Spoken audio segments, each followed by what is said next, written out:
Hello friends, मैं हूं वंश और आप देख रहे हैं मैथ्स विद वंश। आज हम करेंगे chapter number 6 that is triangles की theorem number 6.9 that is converse of Pythagoras theorem. ठीक है, इस वीडियो में हम पहले समझेंगे कन्वर्स ऑफ पाइथागोरस थ्योरम क्या कहती है, उसका रिजल्ट देखेंगे और उसके बाद इसी वीडियो में इसका प्रूफ भी देखेंगे कि प्रूफ आया कैसे। ठीक है, तो इस वीडियो में प्रूफ भी देखेंगे कन्वर्स ऑफ पाइथागोरस थ्योरम का। तो देखो स्टार्ट करते हैं। कन्वर्स ऑफ पाइथागोरस थ्योरम, इसको समझने से पहले हमें कन्वर्स का मीनिंग पता होना चाहिए कि कन्वर्स का मीनिंग क्या होता है। कन्वर्स का मीनिंग होता है अपोजिट, या फिर आप कह सकते हैं उल्टा, रिवर्स, कुछ भी हो सकता है। ठीक है, तो कन्वर्स का मीनिंग बेसिकली हमारा हो गया अपोजिट। अब आप खुद सोच के देखो, अपोजिट ऑफ पाइथागोरस थ्योरम, अगर हमें पाइथागोरस थ्योरम पता हो तो हम उसका अपोजिट बहुत इजीली समझ सकते हैं। ठीक है, तो हमें समझने में बहुत आसानी हो जाएगी अगर हमें पाइथागोरस थ्योरम पता हो। तो देखो सिंपली पहले पाइथागोरस थ्योरम बताता हूं। पाइथागोरस थ्योरम में हमें गिवन होता था कि एक ट्राइंगल है जो राइट एंगल है। तो लेट सपोज कि एबीसी एक राइट एंगल ट्राइंगल है, राइट एंगल एट बी। ये मैं पाइथागोरस थ्योरम समझा रहा हूं पहले। तो पाइथागोरस थ्योरम में ये चीज हमें गिवन होती थी, गिवन होता था कि एक राइट एंगल ट्राइंगल है। तो suppose A B C is a right triangle, right angle at B, B पे 90 डिग्री का एंगल फॉर्म हो रहा है। तो इसके बाद हमारा रिजल्ट क्या आता था, इसमें हम जब पाइथागोरस थ्योरम लगाते थे तो इसमें हमारा रिजल्ट आता था कि अगर एबीसी एक राइट एंगल ट्राइंगल है, राइट एंगल एट बी, तो 90 डिग्री के सामने वाली साइड दैट इज हाइपोटेनियस जो होती है, तो हाइपोटेनियस का स्क्वायर इक्वल होगा बची हुई दो साइड के स्क्वायर के सम के, दैट इज एसी का स्क्वायर,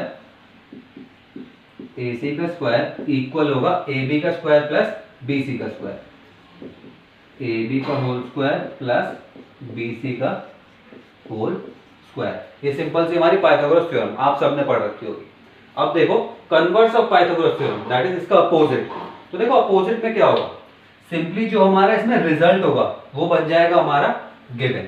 तो कन्वर्स ऑफ पाइथागोरस थ्योरम के लिए जो चीज हमें रिजल्ट होगी वो चीज हो जाएगी हमारे लिए गिवन। अपोजिट करना है ना इसका, और जो हमें गिवन होगा वो बन जाएगा हमारा रिजल्ट। तो देखो कन्वर्स ऑफ पाइथागोरस थ्योरम पहले अपनी लैंग्वेज में बताता हूं क्या कहेगी, उसके बाद इसको डेफिनेशन को पढ़ के समझेंगे। तो कन्वर्स ऑफ पाइथागोरस थ्योरम में गिवन होगा कि अगर एक ट्राइंगल है, देखो राइट एंगल ट्राइंगल वाली सिचुएशन हट गई क्योंकि रिजल्ट में आएगा, इसलिए अब हमारे पास सिर्फ एक ट्राइंगल है जो हमें पता नहीं कि राइट एंगल है या नहीं है। तो सिंपली अगर एक ट्राइंगल है जिसमें एक साइड का स्क्वायर दैट इज एसी का स्क्वायर इक्वल है बची हुई दो साइड के स्क्वायर के सम के। एक बार फिर समझो, हमें गिवन होगा एक रैंडम ट्राइंगल है। ठीक है, हमने एक ऐसी ट्राइंगल लिया जिसमें एक साइड का स्क्वायर इक्वल होगा बची हुई दो साइड के स्क्वायर के सम के, और हमारे पास रिजल्ट आ जाएगा converse of Pythagoras theorem use करके कि रिजल्ट आ जाएगा हमारा कि वो ट्राइंगल एक राइट ट्राइंगल है दैट इज एक एंगल 90 डिग्री का है। अब देखो वर्ड्स में समझते हैं डेफिनेशन के थ्रू। इन अ ट्राइंगल, देखो एक रैंडम ट्राइंगल आया, हमने कोई सा भी ट्राइंगल लिया। In a triangle if square of one side, in a triangle if square of one side that is AC का square is equal to the sum of the square of the other two sides, the sum of the square of the other two sides, then the angle opposite to the first side, जो first side हमने ली थी that is AC, first side के सामने वाला angle is a right angle, right angle होगा that is 90 degree का होगा, जिसकी हेल्प से हमारा ये ट्राइंगल राइट ट्राइंगल बन जाएगा। समझ में आ गया कन्वर्स ऑफ पाइथागोरस थ्योरम? बहुत सिंपल था।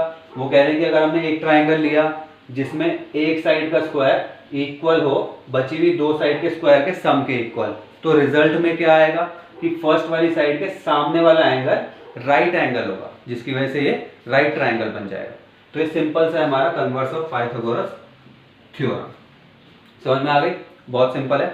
अब देखो इसका प्रूफ देखते हैं। अब देखो converse of Pythagoras theorem proof कैसे करेंगे। हमें गिवन क्या था कि एबीसी एक ट्राइंगल है, सिर्फ एक ट्राइंगल है जिसमें एक साइड का स्क्वायर दैट इज एसी का स्क्वायर इक्वल होगा एबी का स्क्वायर प्लस बीसी के स्क्वायर के। ये हमने लेट करा था कि एक ट्राइंगल में एसी का square is equal to AB का स्क्वायर प्लस बीसी का स्क्वायर, और हमें प्रूफ क्या करना था कि जो फर्स्ट साइड है दैट इज AC, जो फर्स्ट साइड है उसके सामने वाला जो एंगल होगा वो 90 डिग्री का होगा। दैट इज हमें प्रूफ करना है कि angle B is equals to 90 degree. अब देखो प्रूफ करेंगे कैसे, हमें इसके लिए ट्राइंगल कंस्ट्रक्ट करना पड़ेगा पहले, जो कि राइट एंगल ट्राइंगल होगा। तो एक राइट एंगल ट्राइंगल कंस्ट्रक्ट करते हैं। ये हमने एक राइट एंगल ट्राइंगल कंस्ट्रक्ट करा। लेट्स सपोज कि ये राइट एंगल ट्राइंगल है PQR, right angle at Q पे 90 डिग्री का एंगल क्रिएट हो रहा है। और देखो हमें इस तरीके से क्रिएट करना है कि जो लेंथ PQ है वो इक्वल हो जाए AB के। That is length PQ should be equal to length AB and length QR should be equal to length BC। तो ये हम कंस्ट्रक्शन में लिख लेते हैं। ठीक है, हमने एक ट्राइंगल कंस्ट्रक्ट करा, construct a triangle PQR, right angle 90 degree का angle, right angle at Q, और कॉमा लगा के PQ should be equal to AB, PQ should be equal to AB and QR should be equal to BC, QR should be equal to BC। ठीक है, ये चीज हमने construct करी। अब देखो कंस्ट्रक्शन से हम हेल्प कैसे लेंगे। हमने एक ट्राइंगल कंस्ट्रक्ट करा था राइट एंगल, तो उसमें हम पाइथागोरस थ्योरम अप्लाई कर सकते हैं।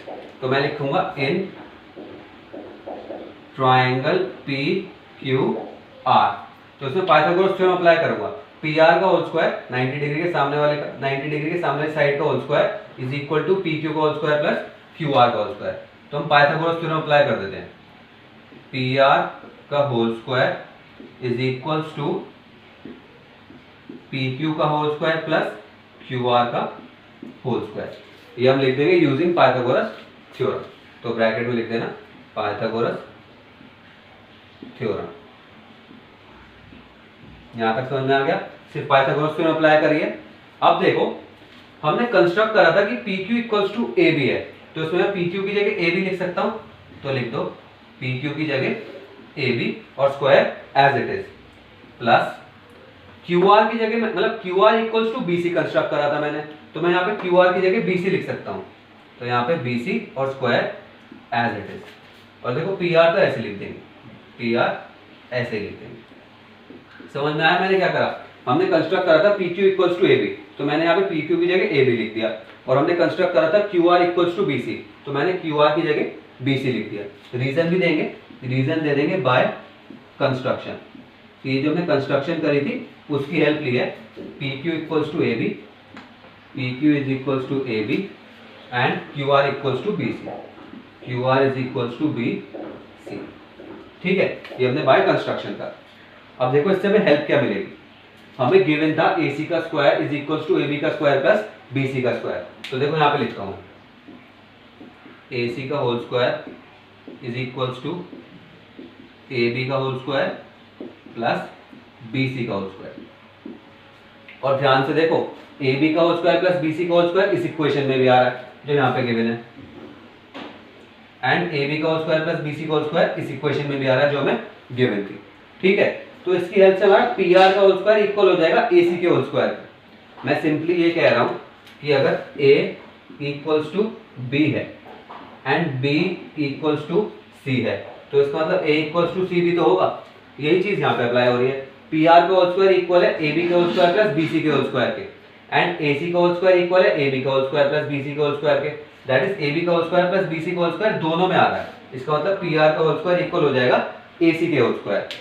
ठीक है, तो हम लिख देंगे यूजिंग 1 एंड 2, इसे 1 मान लेते हैं एंड इसे 2 मान लेते हैं, और यहां पे लिख देंगे यूजिंग 1 एंड 2, 1 और 2 को यूज करके PR का whole square is equals to AC का होल स्क्वायर, PR का whole square is equals to AC का होल स्क्वायर। अब क्या करेंगे, स्क्वायर रिमूव कर देंगे। ठीक है ना, तो देखो taking under root both side ले लेते हैं, उसकी हेल्प से PR इक्वल्स टू AC आ जाएगा। लिख देंगे टेकिंग अंडर रूट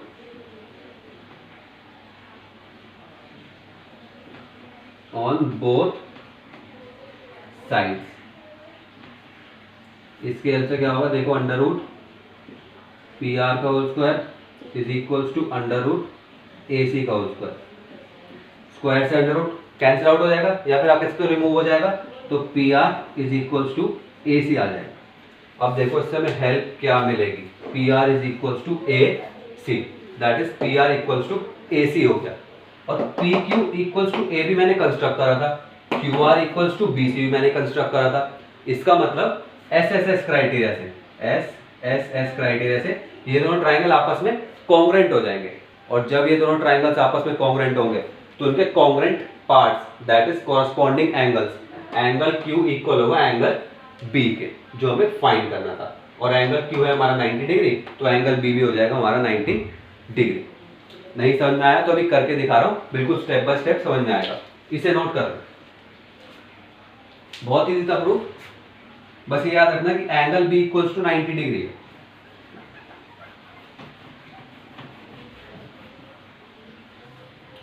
अब देखो हमें प्रूफ करना क्या था, angle B is equals to 90 degree.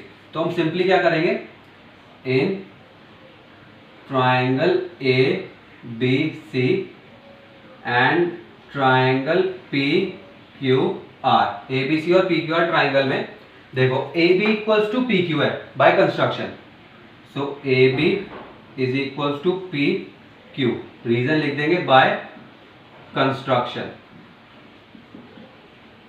Q R equals to B C है, या फिर आप कह सकते हैं B C equals to Q R है, ये भी बाय कंस्ट्रक्शन। तो B C is equals to Q R by construction. और P R equals to A C हमने अभी प्रूफ कर दिया, तो हम लिख देंगे यहाँ पे A C is equals to P R. देखो मैं P R equals to A C मैंने क्यों लिखा, क्योंकि पहले मैं ट्राइंगल एबीसी की बात कर रहा हूँ, इसलिए पहले ट्राइंगल एबीसी के बारे में लिख रहा हूँ, फिर ट्राइंगल पी क्यू आर के। तो A C equals to P R prove above. That means SSS criteria से ये दोनों ट्राइंगल आपस में कॉन्ग्रुएंट हो गए, तो हम लिख देंगे triangle A B C is congruent. ये कॉन्ग्रुएंट का साइन होता है, हमने कॉन्ग्रुएंसी क्लास 9th में पढ़ी है, इक्वल्स टू के ऊपर ये लेटा हुआ है।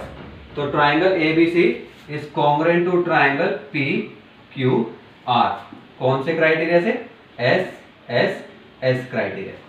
और हमें पता है कि जब दो ट्राइंगल्स आपस में कॉन्ग्रुएंट होते हैं तो उनके कॉरस्पॉन्डिंग एंगल्स भी आपस में इक्वल होंगे, that is angle B equal होगा एंगल क्यू के, एंगल बी इक्वल होगा एंगल क्यू के, एंगल ए इक्वल होगा एंगल पी के, और एंगल सी इक्वल होगा एंगल आर के। लेकिन मुझे फाइंड करना था सिर्फ बी, इसलिए मैंने सिंपली लिखा angle B is equals to angle Q. समझ में आ रहा है ना, लिख देंगे, रीजन लिख देंगे by C P C T. और आपको पता है कि एंगल क्यू 90 डिग्री गिवन था, हमने राइट एंगल ट्राइंगल क्रिएट करा था, इसलिए एंगल क्यू 90 डिग्री है, इसकी वजह से एंगल बी भी 90 डिग्री हो जाएगा। ठीक है, और ये चीज हमें फाइंड करनी थी, एंगल बी आ गया हमारा 90 डिग्री, या फिर आप कह सकते हैं ये चीज हमें प्रूफ करना था। समझ में आया, बहुत सिंपल सा प्रूफ था, बस स्टेप बाय स्टेप समझने की देरी थी। ठीक है, सबसे पहले हमने ट्राइंगल क्रिएट करा, राइट एंगल ट्राइंगल, और इस तरीके से क्रिएट करा कि P Q equals to A B हो और Q R equals to B C हो। उसके बाद स्टेप्स फॉलो करते गए। ठीक है, इसमें पाइथागोरस थ्योरम अप्लाई करी, और फिर करते करते P R equals to A C आ गया। जब P R equals to A C आ गया तो ये दोनों ट्राइंगल आपस में कॉन्ग्रुएंट हो गए, and angle Q equals to angle B proof हो गया। तो ये था हमारा सिंपल सा theorem number 6.9, that is converse of BPT का प्रूफ। कैसे लगी आपको वीडियो, कमेंट बॉक्स में जरूर बताना। कोई प्रॉब्लम हो तो भी कमेंट बॉक्स में पूछ लेना, और अगर वीडियो पसंद आए तो चैनल को सब्सक्राइब कर लेना, बेल आइकन दबा देना। और जो नए व्यूअर्स हैं उनके लिए क्लास 10th की और लेटेस्ट वीडियोस आती रहेंगी, हर क्वेश्चन सॉल्व करके दिखाऊंगा, एग्जाम्पल सॉल्व करके दिखाऊंगा। तो अगर आप ऐसे ही वीडियोस चाहते हैं तो चैनल को सब्सक्राइब कर लीजिए। नेक्स्ट वीडियो मिलते हैं।